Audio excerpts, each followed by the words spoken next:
നിവ gold, diamonds and platinum, Cherpulassery and Ottapalam.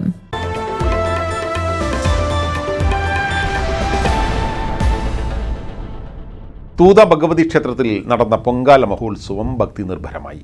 ക്ഷേത്രത്തിൽ വിശേഷാൽ പൂജകളും ഉണ്ടായിരുന്നു.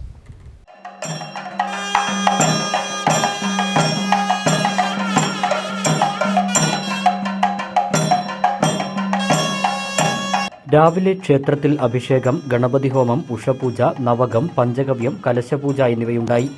തുടർന്ന് 8 മണിക്ക് തന്ത്രി രാമൻ ഭട്ടതിരിപ്പാട് ദേവസ്വം അടുപ്പിലേക്ക് ആദ്യ തീ പകർന്നുകൊണ്ട് പൊങ്കാലയ്ക്ക് തുടക്കം കുറിച്ചു. തുടർന്ന് പ്രത്യേകം തയ്യാറാക്കിയ അടുപ്പിലേക്ക് ഭക്തരും തീ പകർന്നുകൊണ്ട് പൊങ്കാല അർപ്പണം നടത്തി.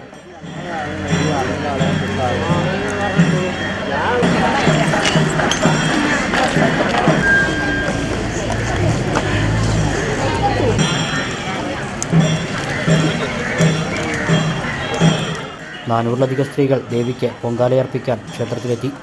ഉച്ചപൂജ, മേളം എന്നിവയുമുണ്ടായി. 21-ന് ക്ഷേത്രത്തിലെ പ്രതിഷ്ഠാദിനവും ആഘോഷിക്കും.